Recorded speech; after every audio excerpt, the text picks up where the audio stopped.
శ్రీనివాస్ గారు తర్వాత యువకుడు మిత్రుడు తాడిపత్రి శాసనసభ్యుడు శ్రీ జేసీ అస్మిత్ రెడ్డి గారిని మాట్లాడాల్సిందిగా కోరుతున్నాను.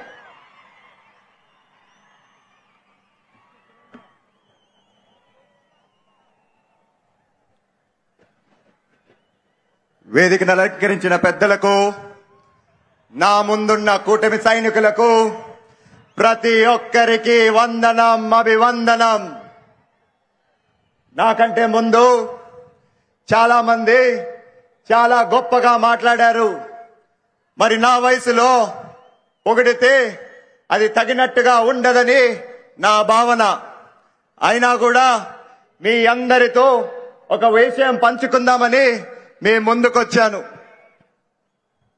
ఏ విధంగా అయితే మన రాజ్యాంగానికి 4 ప్రధాన స్తంభాలుంటాయో అదే విధంగా మన రాష్ట్ర భవిష్యత్తుకి 4 నాయకులు గలంగా నిలబడున్నారని ఈ సభాముఖంగా తెలియజేస్తున్నా.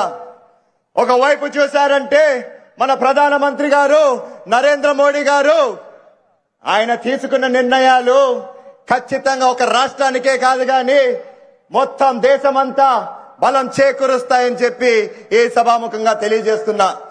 అందుకే ఆయన ఒక రిఫార్మర్ గా గర్వంగా చెప్పుకుంటున్నాం. మరొక వైపు చూశారంటే మన చంద్రన్న గారు ఒక టెక్నోక్రాట్ గా, ఒక విషనరీగా ఈ రాష్ట్రాన్ని రూపురేఖలే మార్చి తీర్చుతున్నాడు అని చెప్పి మరొక్కసారి గర్వంగా చెప్పుకోగలుగుతున్నాం. ఇంకో వైపు చూశారంటే ఎవరు? మన ప్రజాగలం మన కోసం ఎంత ధైర్యంగా ఎంతటైనా త్యాగాలు చేసి కేవలం ఈ రాష్ట్రం బాగుండాలని చెప్పి ఒక విప్లవకారుడిగా మన ముందుకొచ్చిన మన పవన్ కళ్యాణ్ గారు.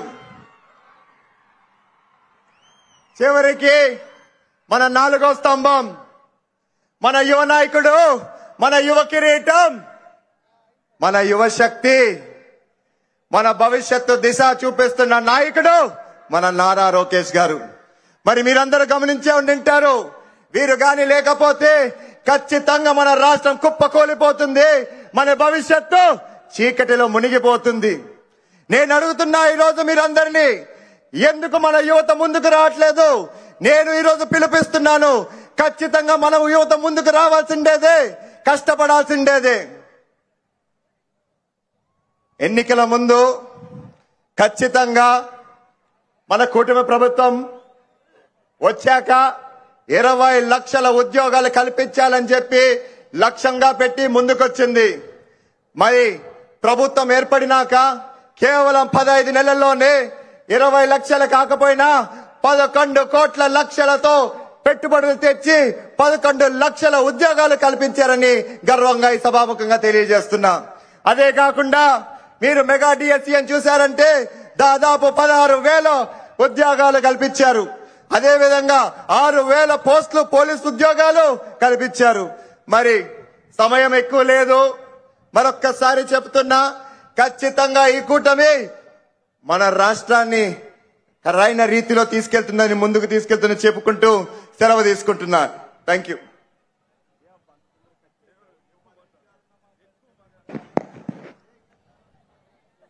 అస్మిత్ తర్వాత